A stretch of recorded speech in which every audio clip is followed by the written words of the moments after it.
here? Okay, tell me if I'm being really loud. Peter, too loud? Okay. Nice. My husband is like he's the one who tells us how far, like, yeah. He's my sound man. Hi everybody, we're going to get this speech started over here. So my name's Izzy, I'm from the Center for Food and Hospitality Management. I'm currently a junior. I'm very honored to get the chance to introduce these very strong and powerful women in our industry. Very happy we do have this speech right now with International Women's Day just a couple of days ago. And these are some of the top women you're going to find in the industry, which is amazing. So just to go down the line here, our moderator for the night will be Nilu. She is the editor-in-chief of Food and Wine magazine. Next we have Kristen. She was the winner of season 10 on Top Chef. After that we have Deborah. She is a professor at Texas State University. She is currently doing a lot of research on women in chef positions. Next we have Sarah. She works for Balt & Co., a PR company that focuses on restaurants and chefs. And lastly we have Randy Weinstein, the owner and starter of Fab. They are responsible for doing educational workshops for women, so I think that's really amazing, created by women, for women, to get ahead in the industry. So I'll pass it on Okay, to them. before we do anything, can we give her a round of applause? Thank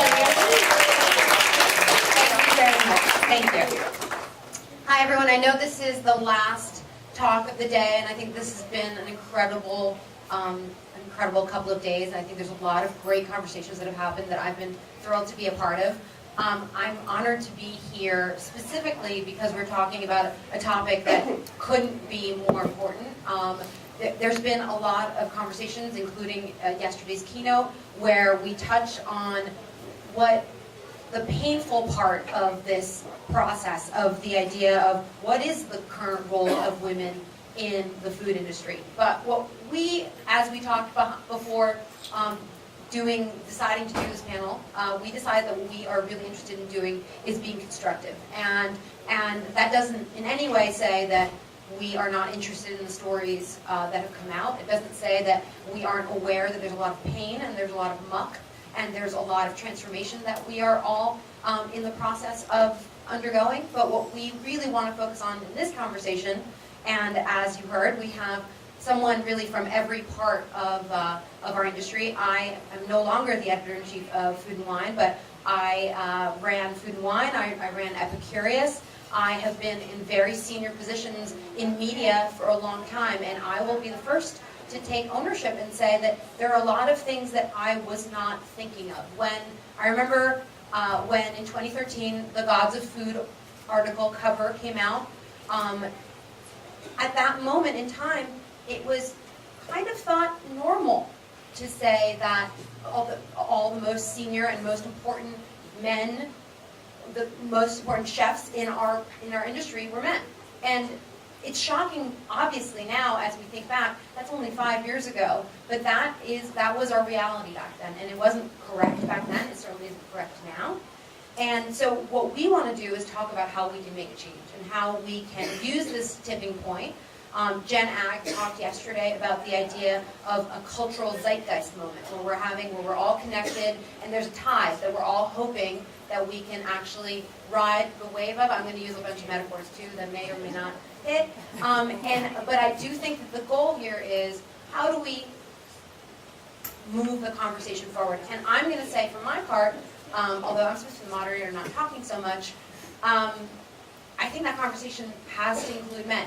That conversation is not a female-only conversation. I know there are only women on this panel, but I'm thrilled to see that there are men in our industry who are interested in figuring out how we move forward. And I think it's messy. It's not going to be an easy solution. And I think there was an article, I don't know if you all saw it, in Esquire, Amanda Cohen wrote about the inequity. And I'm going to quote her so that I don't butcher it. She said, women are second-class citizens in the restaurant world. And she went on to highlight the different parts of where she feels like women aren't getting equality, including access to investors, less press coverage, and fewer awards. So, Deborah, when you were researching your book, which was all about this topic, did you find when you were interviewing the 33 women in food that you interviewed and literally going through thousands, 2,000, over 2,000 pieces on food and our industry. Did you find that that actually was borne out? Oh, absolutely. I think I've heard this again and again since starting this project, and we've been studying it myself and my co-author Paige Frey's been looking at this since 2008. And so we are really happy to see it become a topic of interest, as we can see this, a great example of how many people are interested in this topic. But yeah, women were having harder times getting access to investment. Also, just media coverage. There was only about 10% of the profiles and restaurant reviews. At the time, we looked at things like New York Times, San Francisco Chronicle, Gourmet, when it was still operating, and Food and Wine, and it was like 10% women. And a lot of times that was, a woman was mentioned along with the man. Like maybe she was the pastry chef, and then he was like the chef, or the owner. And then 90% of the coverage was men. So just this huge disparity. And just women feeling they weren't getting attention, or if they were getting attention, it was for very gendered ways. Like, oh, she can cook just like a mom, that's so great. Which is wonderful to have that compliment, but at the same time, that's not really the sexy cooking that gets you the awards, that gets you people lining up to invest in your restaurant. I'm going to continue with you because I feel like there's another part of your research that I found fascinating. The roles that you found that women needed to almost espouse just so they can move ahead in a restaurant. Yeah, so we asked the women, okay, so how did you fit into the kitchen? How did you get through discrimination, things like that to get hired? And then we said, okay, moving up, how did you move from just like a line cook being the person in charge? And we noticed they would keep using these sort of like archetypes of women. And so they were either the bitch. No one gasped, okay, so that's good. What? Okay. Or they were the sort of like girly girl who was very sweet, but then didn't get a ton of respect. But the most successful, and the one I kept hearing again and again, was like mom or big sister. Oh, I'm kind of like this warm figure, but also like authority that the men that I work with could grasp really easy. It's a maternal authority figure. So we heard that a lot, and it was great because it felt sort of natural to the women the way they would talk about it, but at the same time, they would talk about how, who kind of gets dumped on, like who has to clean up the mess is always mom, right? So at the same time, they couldn't kind of have that hard line that they could if it was a much more sort of top-down management style. So I think sometimes they struggled finding what was a leadership style that felt really authentic, but also could get everyone else that they worked with to get them in line. So we have one cook on the panel, so I guess that's you. That's you. At least she knows that. So not only are you a winner of Top Chef, you have had incredibly successful career as a chef and as a CDC, and you're about to open your own restaurant. Does what she's saying ring true to you? It was interesting. I lived, and I in no way ignore this part of my career, is that for 4.5 years I worked for one of the most powerful women chefs, Barbara Lynch. And she's the one who made me go on TV because she said, this is how you're going to get exposure. She's the one who encouraged me, mentored me, became my friend, became a parental figure. I mean, all these different things. So I feel like I kind of grew up in this little bubble of a lot of my career. That being said, what's interesting is like everything is wonderfully celebrated. It's like, oh, you work for Barbara, good for you, you're a woman, you're doing so well. And then all of a sudden you get into it, and the people around you then start making excuses as to why you got there. So can we talk? So yeah. Tell me, you told me a story. Thank you. Well done in getting where I was going. So you told me a story about what happened when you got promoted to CDC at Montauk. Yeah, so when I got promoted, I was running at the time Barbara's 10-seat little restaurant. So it was basically 4 of us girls living in this wonderful fantasy land of cooking and feeding people. And then all of a sudden I get promoted to CDC at Montauk. Still under Barbara's umbrella, but all of a sudden I have a bigger team. I have perhaps chefs that thought they deserved a position over me, who happened to be male. And then all of a sudden it's, oh, you only got this job because Barbara likes you. Or you only got this job because Barbara wants a woman in this position. Or, all these different things. And I was like, well, I made it all this way, and you guys are championing, or like encouraging me and you know, right behind my back, and then all of a sudden, now I'm in a spot that you want, and now you're going to come up with all these excuses as to why I don't deserve it. So that was interesting, because it all happened within the same umbrella, you know? So now that you are in a phase of your life where you're about to open a restaurant in Austin, what do you do? The goal of this conversation is so we can sit here, all of us, I think, can probably, on both hands, talk about moments where we felt like we were slighted because we were women or are women, and there were moments where we felt like we didn't get the credit that we deserve. Now you're going to be the boss. You're going to be the Barbara.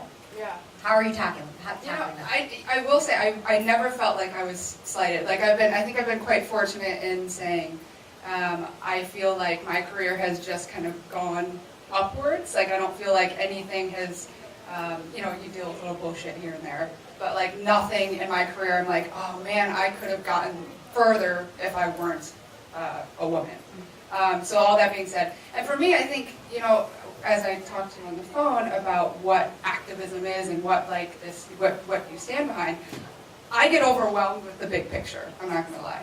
But what I try to do is within my space is, I mean, since when did we lose the art of respect and common human decency? Since when did that get confusing for everybody? I don't understand. But what's interesting is that as I start to bring all these people on, I look at every guest and I look at every staff member as, I guess, like my mother, right? So one of the best questions you can ask a cook is, who do you cook for, outside of yourself? And a lot of answers I get, well, I cook for my mom, I cook for my grandmother, I cook for X, Y, and Z, my best friend. And so when you start to look at everybody as this personal, as a person, as someone that means a lot to you, all of a sudden you switch your, how you see everyone and how you treat everyone.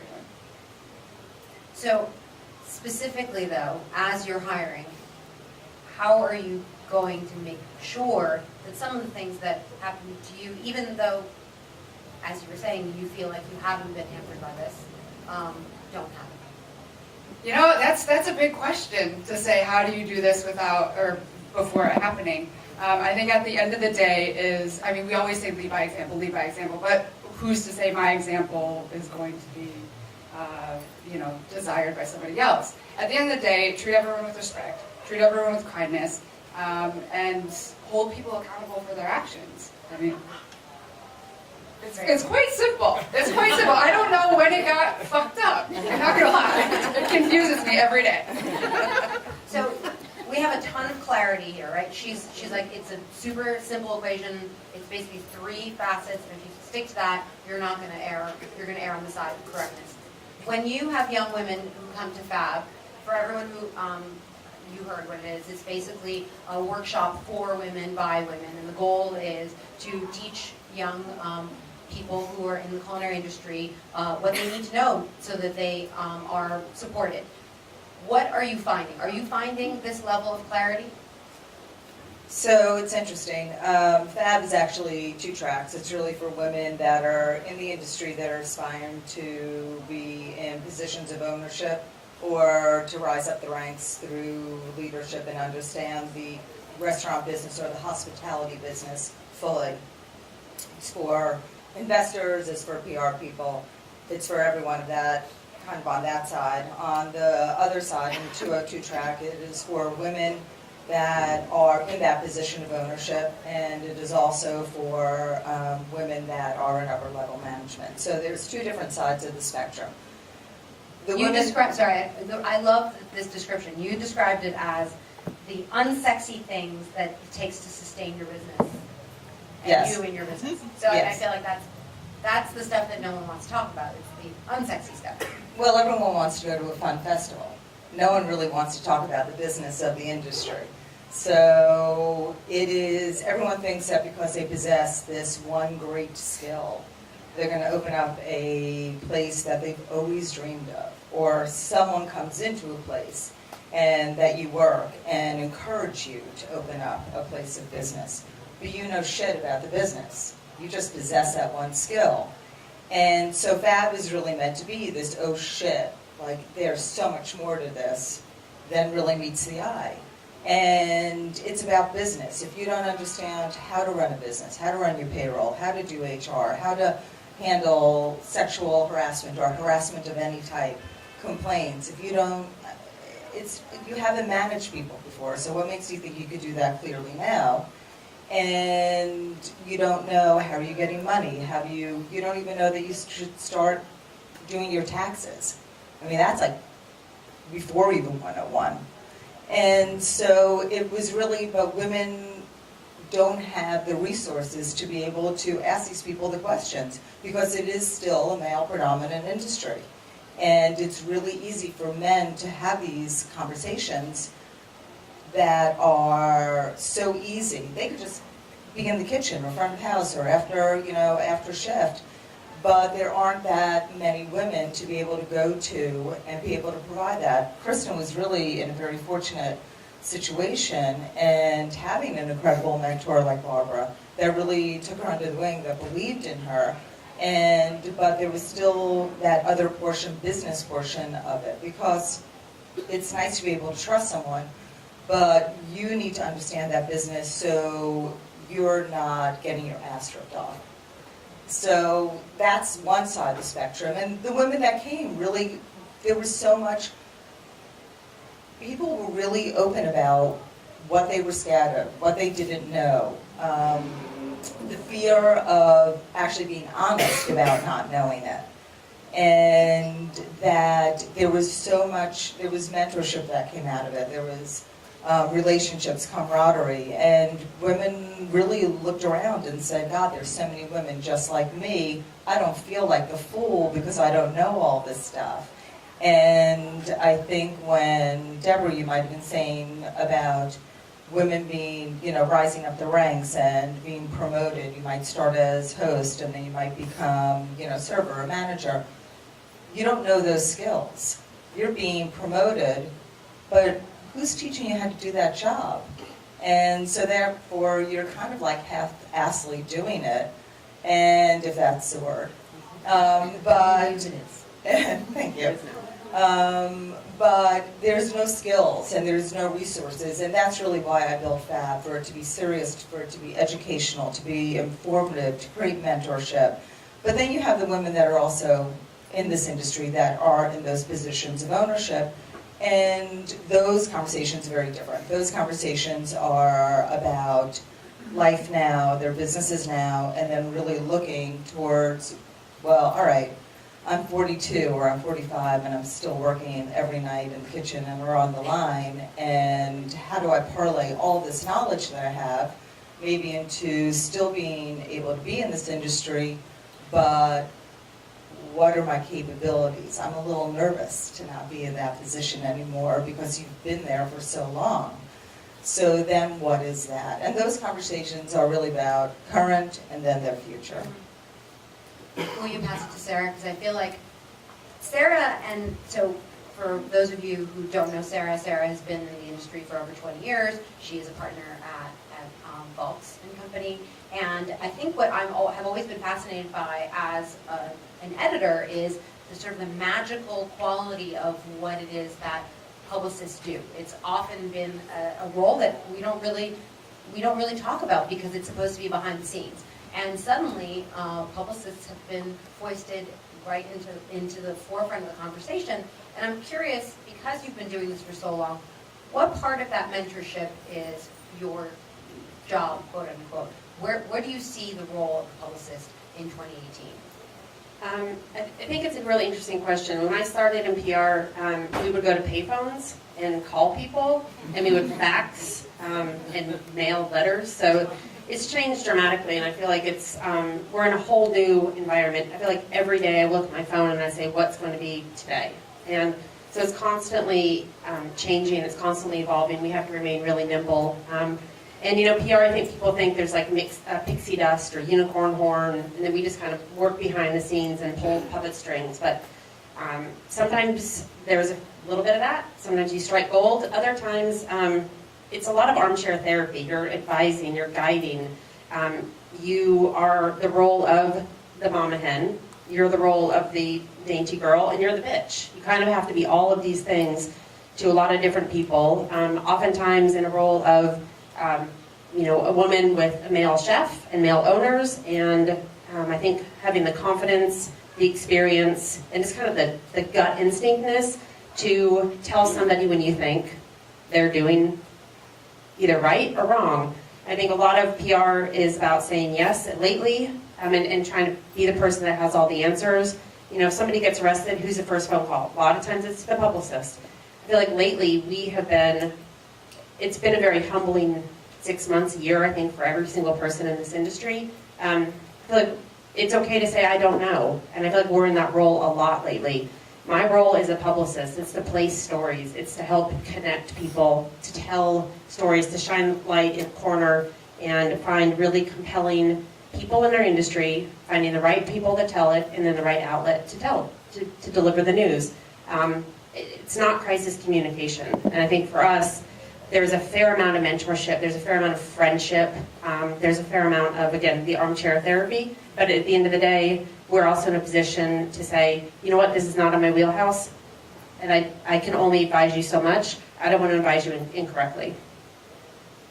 What are you finding, and this is not a question that I told you I was going to ask you, but so here you go. What are you finding the male chefs that you're talking to are saying? What is it that they look to you for? Are they looking to you, not ones who are in trouble, not ones who feel like they've done something wrong, or someone in their organization has done something wrong, but people who are looking for guidance from you? What are you giving them as advice? I think people look to us.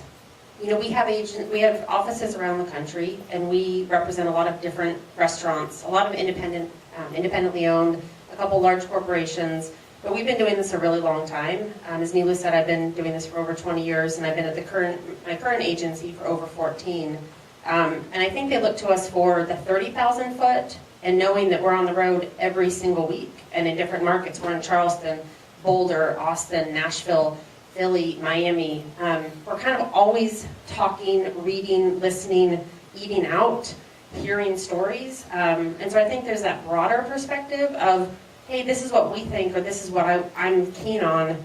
What do you think? Because I know you're out and about. Or if I'm not out and about, there's somebody in our agency that is. So it's very much the 30,000 foot, and then it's also kind of the hand-holding, like literally making sure that they have their itinerary in their hand and their pass, and they're getting to their next job. So it's a little bit of everything. Kristen, you obviously have a publicist. Yeah.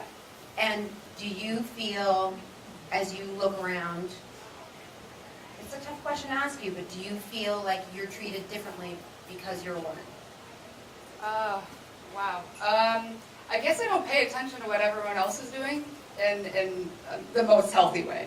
I think for a long time I did focus on what the expectation was for myself and what everyone else was doing, and I measured my value and my worth off of that. And so a long time ago, when it became a detriment to my health, basically, like my mental health, I had to just say fuck it all. Which was probably one of the greatest things I ever did. And so when I signed on to do work with my publicist, because I realized I couldn't do it by myself, I kept saying yes to everything. And she's like, why do you keep saying yes to everything? I was like, well, I don't know. It's opportunity. It's great. This is amazing. Life has changed. I want to do all the fun things. And she was like, she gave me that huge pep talk of, why are you so worried about pissing someone off? And I was like, well, I just don't want to disappoint anyone. And it became tiresome. I just exhausted myself. And so to say that, has it been different because I'm a woman or whatever else, I have no idea. And I'm glad having no idea. Now, that's this is a hard conversation. I mean, it's not a hard conversation with you guys. It's just a hard thing to figure out. So I want to know, after all the time that you spent, Deborah, doing your research, how do we make kitchens and restaurants and hospitality environments more inclusive? What is the way where we don't lose incredibly talented people because they're burned out, it's bad for their health, they want to spend time with their families and their kids, and this industry has not been traditionally organized in a way that's helpful there? Yeah, okay, that's a really small question. 15 seconds should do it. You have time, this is the crux of it. Yeah. Okay, so I think there's so many things that could be done, and I don't know if it's necessarily everyone has to do the same thing. One of the things, the years I've been spending meeting chefs, talking to chefs, learning from them, I've been so amazed by just, this is an industry built on anything, it's built on creativity and hospitality. And so I feel like if you could try to take that, the sort of inherent creativity of what you do and try to come up with some really good solutions. I know that individual restaurants have come up with some wonderful things, some ideas about job sharing, so that people can take time off to be when they have children or if they have family emergencies. I also know that they're great at coming up, like, here's how we handle things like harassment, or here is, hey, do you want to look at my employee handbook? So like you can have something similar to this, and this really helps us. So I think that communication across people in the industry is going to be the number one thing that can help save it, because this is probably the dumb academic of me. But going into this, I thought, oh yeah, obviously people are talking to each other about solutions and things like that, like all this informal talk. And they looked at me like, we're tired. We go home and sleep. Like, no, we're not, like, sitting around chatting about, oh, tell me how you do this. Because I think it's such a grueling job. So I think if there could be some really wonderful ways, like hearing about Fab, where people can share what works for them. Here's the strategy that works for me.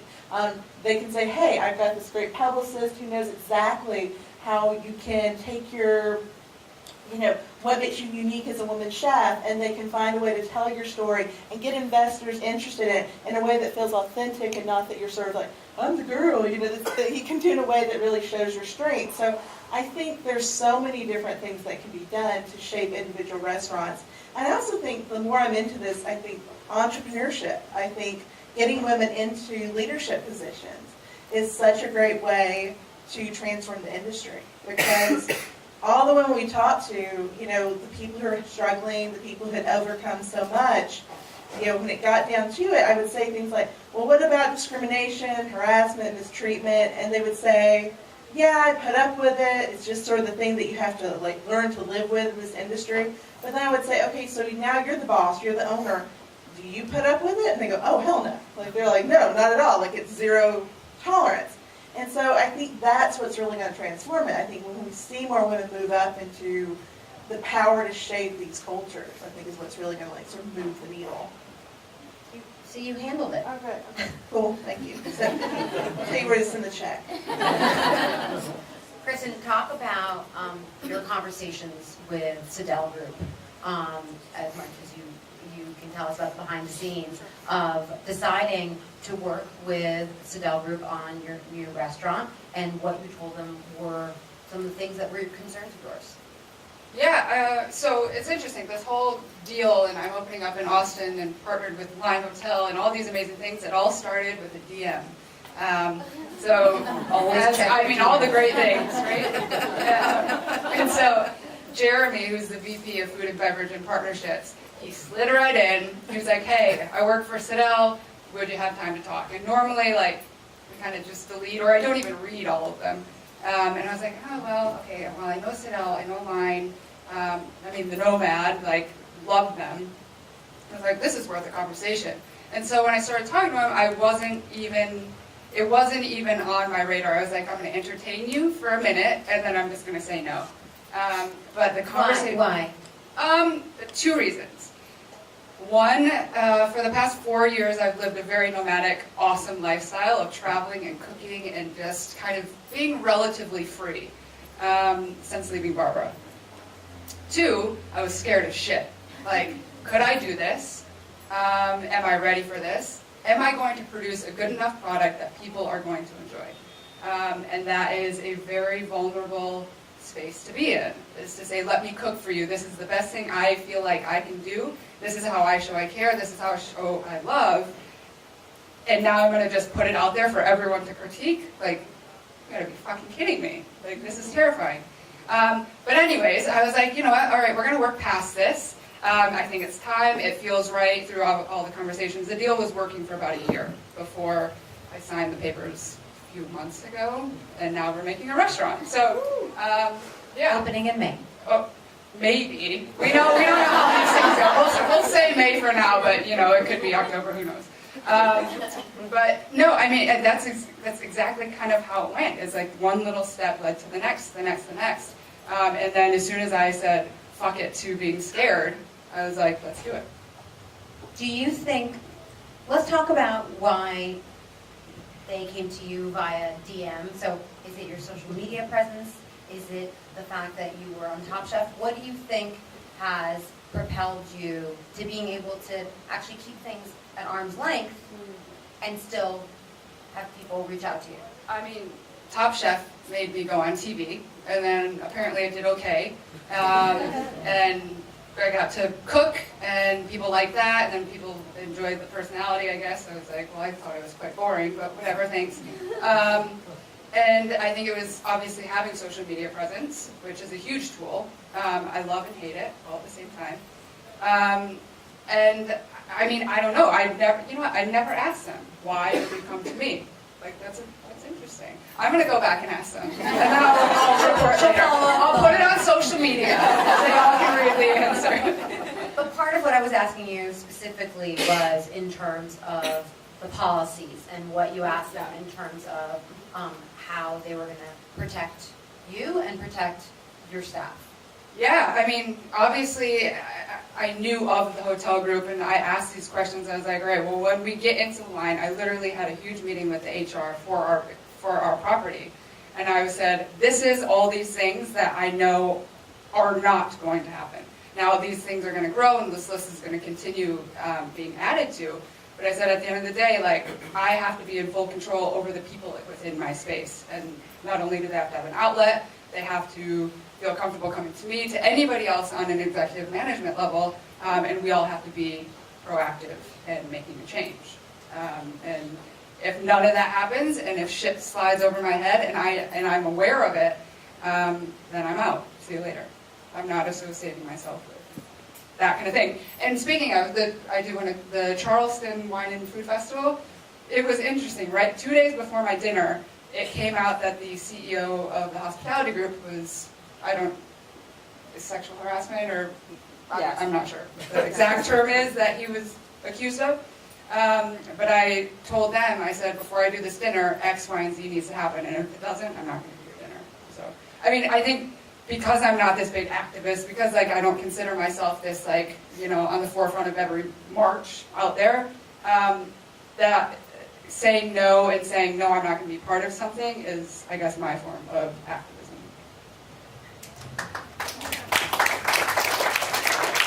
Can we talk about Fab a little bit in terms, are you working on creating almost a template so that small restaurants, big restaurants can have the tools almost to look at and say, I don't have the money to pay for, you know, this amazing, I don't know how many of you went into the previous presentation about the harassment lawyer, and she was incredible, but Karen Richmond. she's incredible. Anyone who doesn't know her should seek her out. But I imagine it's expensive. It's very expensive. So how do you empower the smaller businesses to be able to move the needle in this direction? Sidell is one thing. Then we have someone who has one restaurant. True. So Fab speaks to everyone. My best tagline is knowledge is power. And if you are not self-informed, then you're not having the tools to be able to speak up for yourself. When I conceptualized Fab, I knew I had to have the buy-in because it's not just females. I need the buy-in from men to be able to send their women that work for them to be able to believe in them enough to purchase a ticket. And what I really found is, which I will then answer your question, women don't speak up for themselves. Women don't invest in themselves. Women don't feel like they're worth enough. Women make excuses. Well, I don't know if they would send me. And kind of with that. And I'm like, well, you just tell them to send you. I mean, this is what the content is. We're in a staffing crisis. I don't know if anyone in here realizes that, but you are valuable players to your team. And if you don't feel that you possess the value, then no one's going to take you seriously. And I understand being a little scared and skittish. I mean, I invested whatever I had into, because I believed in this workshop. And so luckily enough, through my journey in life, I have been able to meet really people that I admire in this industry, male and female, and ask them, listen, I think I've got this curriculum, so that kind of answers part of it, because I feel like I did put a curriculum together that I want to put out there. I know it's not a food and wine festival, but I think that education really needs to be a key component at this point. And all 50, male and female, were like, I think this is amazing. I think this is so needed, and we'd support it. So maybe not everyone supported it, but they believed in it. And I said, okay, well, I guess I'm in business. I guess I'm going to move forward. And I started asking women to be involved as speakers. And I can tell you that hands down, everyone that I had asked said yes. It was almost to the point where I had too many speakers. But the speakers are there. I pride Fab on being the resource. I am the creator of it. I'm able to amass the talent that really will give the information that you need to know about how you start your business. And we talk about how we're pushing women forward in this industry. It's leadership. It's understanding your HR. It's understanding leadership. It's developing the culture. And if the cultures don't shift, then men and women aren't going to be able to survive or rise. So it really is to be able to have this collaborative working environment. And I think, Kristen, you might have, or someone said respect. I mean, you were like, I don't even know what the hell happened to it, and where did we all go wrong? But that's what it is. It's mutual respect of one another and being able to have those tough conversations. But Fab is the one to give you the resources. Can I be a devil's advocate? Yes, You don't include men in FAB. I don't. And you told me why, but I'm curious if we are going to try to open up conversation, open up lines of dialogue, get everybody on the same page. How do we do that if we are not together? Because I feel like Fab is the catalyst for women to be able to band together, to be able to develop that support. Because there aren't as many. If you look in most places of hospitality, there are less women working there than men. So I feel that there are not those off conversations that can be had even at work that are off the cuff. And Fab creates that environment to be able to give women these tools and these resources to be able to go back to work with like their backbone a little stronger and their shoulders back a little bit more and feeling much more empowered to be able to say, you need to send me to Fab. Or, don't speak to me that way. Or now I know kind of the protocol, or now I get it, I understand. So no, I've been accused of being sexist, for sure. I was not doing that, you know that, right? And no, I know that, but I've been accused. And I had to speak in front of a college, and one of the students said, well, I think that's really sexist. And I said, well, you could be right, but I don't care. It's my money, I founded it. But it really, it is really all about giving people the tools. And once you have the tools, you can accomplish anything. Thank you. Okay, Sarah, Nilu. you every day talk to people who are in media, people who do what I used to do, and I'm wondering how this conversation has seeped into those conversations. What are magazine editors and newspaper editors and beat writers talking to you about? How are they looking for their stories? I mean, I think Frances McDormand in her acceptance speech talked about an inclusion clause. Is there a thought to being more inclusive in media right now? I think it's a great question. I feel like in my experience, there's always been a conversation of wanting to celebrate diversity, and that's gender diversity, style of cuisine, geography. So, I remember actually, I think it was an editor at Food and Wine years ago that said, who do you have outside of the axis of evil? Chicago, San Francisco, LA, and New York. Because obviously there's a ton of great restaurants and chefs and stories to be told in major markets. There's also a lot of media in major markets. But there's not a lot of media in smaller markets or across the country, and not every outlet is able to afford to fly an editor to all these great cities, second and third tier, quote, flyover cities that have really fucking amazing chefs and restaurants and talent that deserve to be celebrated. So I think our job has always been to tell a great story, doesn't matter if it's male or female, but always with the lens of diversity. I think we program a lot of food festivals, and we program a lot of thought leadership, and from day one, there's always been the goal of equality. So male, female, gender, geographic diversity. I think now it's just becoming blatant, where there's a conversation of, a chef puts together a wish list of 10 people that they want to cook with. If there's not at least 5 women, I call them out. It's better, I think, to have that conversation among closed doors and say, and also to figure out why. If it's that they don't have the personal relationships, okay, then this is something we need to work on. You need to be able to network, or if there are chefs that you don't have a relationship with, but maybe you respect the hell out of. Let's make that happen. Our job is to connect. Our job also is to ask a lot of really tough questions and to hopefully put it through the lens of scrutiny before it goes out into the greater public.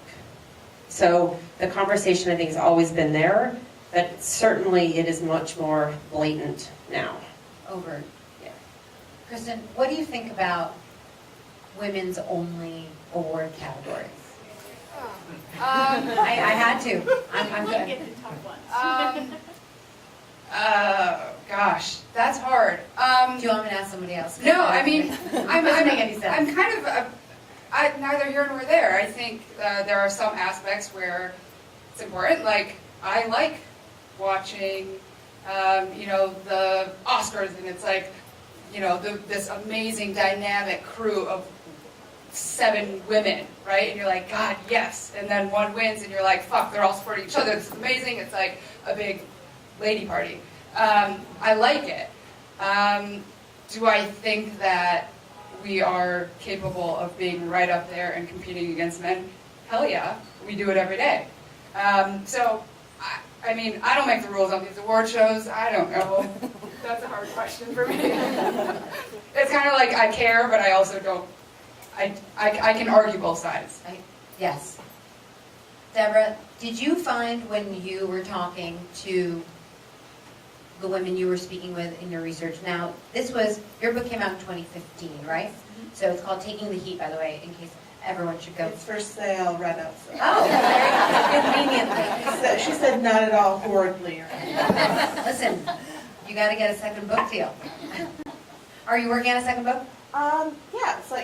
Something. I was actually doing some work this morning on it, so yeah. Do you want to tell us about it before I ask my question? It's actually not about women, so it'll be something else, but yeah. But it's just about using food to bring people together to talk about difference. Let's talk about that a little bit more, and then I'll get to my question. Oh, okay, yeah. So I've just been sort of traveling around the country, talking to groups that use food very intentionally to bring people together to talk about things that are all sorts of social issues, like whether it be racism, whether it be about politics, whether it be about disability status, all this type of thing, that food can be this wonderful sort of lubricant to get people to talk about things and be open. And that you can sit in across from people and share a meal, or share a garden, or cook together, and that can be a great way to bring people together. I mean, I think we know it, but there's all sorts of people all over the country that are doing really creative things. Can you give us one example, and then I promise to ask my question? Oh, yes, I'm sorry, yeah. So this morning I was at Broad Street Ministry, which is right here, so if you're nodding. It's a beautiful, old building that was a Presbyterian church that is gorgeous, and they bring in and they serve food to homeless people. And they have volunteers that they come in and you can sit and have lunch with them. They can also volunteer themselves, and they can serve. You're working alongside the people. So it's not like a soup kitchen that here it's transactional. We gave you food, now we get to feel good about ourselves. It's about really encountering and seeing a person as a human being that you can when you sit across and share a meal with them. So yeah, so write them a check, by the way. Or go to Rooster Oh. Soup, which Yes. all the profits go there, go there too. So my question Yes. was, did you feel back in 2015 that the women you were speaking with felt hopeful or hopeless? Well, I think they felt really hopeful. I think that just that people are talking about it. I mean, I think the fact that so many people are now thinking that issues that women face in this industry are important things to start talking about, I think that was very good. I can't tell you how many times women said, I didn't know other people, like since the book has come out, I've talked all over the country about it, and how many women in the industry have come and said, I just feel so good that it's not me, it's not just me. Like, sometimes people would try to make me feel crazy, or that I wasn't strong enough because these things were bothering me. And now I'm seeing it's this sort of institutionalized thing, and I'm kind of mad, but at least you can do something about it, rather than just feel like, what's wrong with me because I'm not fitting in. So I felt they felt very hopeful. And also I think because we're seeing so many things open up, and we're seeing so many different ways to be a woman in a kitchen and to lead it. So I think there's many more models and role models that are really making women hopeful that I don't have to fit the old, just like the male chef that maybe even I was trained under, there's so many new avenues for me. So I think they felt really hopeful. I mean, even little things like, for years I've had like a Google News alert on like women chefs, female chefs, and there'd be years where I would get nothing for like weeks, and now I get multiple things a day, like just little alerts about people doing events, writing stories. And so, I mean, that's just a small example of, this is sort of a rising tide. I think that it's becoming a bigger issue. How do we engage men who are in this community in this conversation? I'm going to ask every single one of you this Yeah. question. Well, I'll take the really easy thing and say, talk about their self-interest. You talk about, we are, like you said, we're having a labor shortage. And if people are pushed out of the industry, if people feel like they're not welcome into the industry, you're losing talent and potential talent. So I think on one hand, even if people don't care about equality, if you can get them to say, this is actually really good for your bottom line because you can retain, we can attract and retain really quality employees that could be like the next generation. So I think that's one way to do it. And I think the other thing is just, small gestures. Like I love that Kristen was talking about that, saying, I will back out of this event if, this is kind of, if you don't meet sort of these parameters. How powerful it would have been if men would also join and say, listen, like, we don't think this is cool either. So, we need to shape up some of this leadership because we stand with this too, that it's not okay. Kristen, do you have something to add?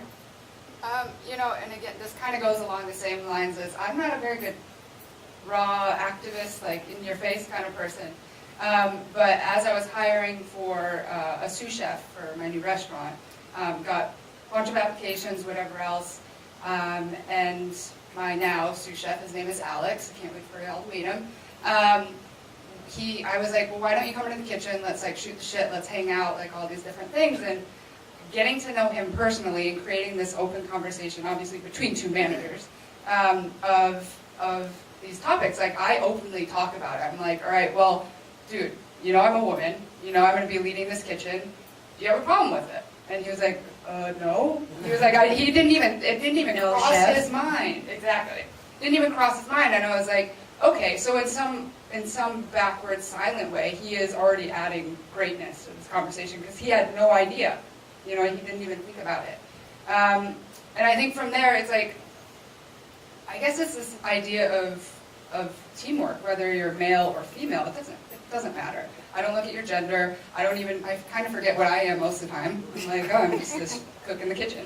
But like having this idea of not overpopulating the conversation, if that makes sense, because the more we talk about it, the more it stays this issue and this hot topic.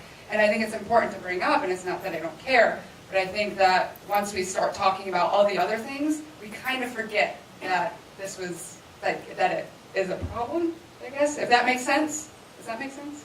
Okay. do you have something to add? We have 5 minutes, so we can do this quickly, and then I can get a couple of questions. I'll jump in real quick. I think the great news is that there's men that are already part of this conversation. I look around and there's so many amazing, strong men in this room who have always been cheerleaders and have always been pushing women forward. And I think that we need to take the opportunity to thank them, celebrate them, have them come up and be a part of these panels and conversations. And I think, the restaurant industry rallies around people like nobody else. I think when there's a flood or a fire, even if, we had a fire in one of our restaurants on day 8, and the next day we had hordes of operators coming in bringing in gift cards. Hey, we want to feed your staff. And technically these are people that we compete with. But when chips are down, I think the industry rallies around each other, and I would like to see that continue. Male and female support one another. I mean, we all got into this industry because it's really fun, and it's, we deal in food and stories and people, and it's lively, and it's really a gift to be able to do what we do, and to be in the hospitality and restaurant industry. And so I think just reminding one another of that simple gift, and to cheerlead and to help support across all gender lines. Quickly, I'll just say, if you're talking about internally and having conversation, staff meals, and being able to all sit down and respect one another and almost sit at the table across from one another, and be able to have that time where you're not worried about your back of the house or your front of the house. You're just a group of people that are working together, and this is you're a lifer in this industry, and this is your chosen profession, and that as long as everyone can just sit, communicate, understand one another, I think that's a good start. Fantastic. Okay, I have time for maybe a couple of questions. Please. Hi, this was amazing. I loved the diversity of voices, especially in the industry. One question that comes out to me is women and children. I know so many women in this industry who get waylaid, either in hospitality, front of house, back of house, because they have children, and they get totally screwed over, and nobody has policies for them. I feel like Deborah did a bunch of research on this, and I will just say, I just heard Bobby Stuckey, I mean, he's one restaurateur, but I did just hear him say that he instituted, oh, there you are. I didn't know you were here. So, we used to have a 1-month maternity and maternity leave, we just did that 3 months. And look, I'm a restaurant operator, owner, in the trenches with my staff. Let's just be really blunt, like, don't we want to hire the best people? So what is one of the greatest sayings ever? If you want something to be done, give it to someone who's really busy. There's no one busier than a mom. Right? So in all honesty, I grew up at Little Mel. Literally, I grew up at the Little Mel when I was a young manager there. My F&B director was a single mom. I learned a lot from that. Connie Thornbrook, she's now one of the greatest hoteliers in North America. Phenomenal person. Look, businesses don't have to screw anybody. And really, if you provide a great work environment, as what they set up there, if there's a labor crisis, provide a great work environment, everybody wins. Everybody wins. And it shouldn't hold anybody back. Next year, you're going to be on this panel, Bobby Stuckey. I think that's such an important point, because when we interviewed women chefs, it was so interesting, because again, coming at it from the sort of academic point of view, we assumed, like our hypothesis was, what would keep women out was things like discrimination, harassment. But what had pushed women out of the kitchen was, it was the incompatibility of work and family life. So I think that was the number one thing. And so trying to find policies, talk to one another. What are some creative ways that we have come up in people's kitchens to keep talent there? So I think sharing that. And I also think, just time-wise, I mean, when we see the women who are able to stay in the industry were women who have very supportive spouses. So just this idea that it shouldn't just fall to the women to do all the child care duties, and not just for children, but also elder care, things like that. And then having support networks. So it's not just about the nuclear family, it's about how can we create also social networks for when these things arise. So I think the industry itself can do some things, and then just also society, if we can look at, there's many more alternatives than just, oh, the kid is sick, then that must be mom who must then leave or do whatever. You know, there's so many other arrangements that we could have that would also be really useful. Do we have any other questions? Deborah, did you have anything you wanted to add? I'm sorry, Randy, did you have anything you wanted to add to that? I didn't want to cut you off. No, perfect. Okay. Any other questions? We may be the first panel that finishes on time. Oh, hi. You have a question? Yeah, I'm curious, Houston, when you said you wouldn't go to that event unless they did X, Y, and Z, what was X, Y, and Z? Oh, yeah, so, no, not at all. X, Y, and Z meant you let me address the room before the dinner starts. All the ticket proceeds go to a charity, and we chose a local women's shelter to give it to in Charleston, called My Sister's House. So maybe there's just X and Y. So let me address the room and make sure those ticket proceeds go somewhere useful. What did you say to address the room and say what? So I addressed it in not like specifically knocking down anybody or calling out anybody. I addressed it, God, I had this whole thing written, then I got scared when I got up there, and then I like kind of packed it all into a couple sentences. But the overall theme is the idea of treating everyone with respect. And we are all very, very fortunate to be in a space we all share, whether we're in this room, a restaurant, and the whole, just basically the entire world. We are all very lucky to be here. And so why are we fucking it up, basically? And so it's like, my overall messaging was basically like, let's all add something good to this and make everything greater and bigger than what it is. You don't want to end right there, Jeff? You want to ask a No, we question? could, it's up to you. No, go ahead, Jeff. Okay, well, just an observation I had, because you were talking about what men can do. I am a man. Do you want a mic? No, I'm loud, I'm good. It's just like, I've noticed that there's a very simple thing that men can do. I can't believe I'm talking. And it kind of echoes the Frances McDormand inclusion rider thing. Like, I'm invited to do panels all the time, right? And I'll say, well, what's the panel about? They'll tell me. And I'll say, who's on the panel? And they'll say, we're thinking about these people. And it's white men. Always, right? And you just say, I'm out. I'm not going to do that panel. If you don't invite women, you don't invite people of color, I'm not doing the panel. And it makes a difference. They change it. They reach out. Well, what about your reviews?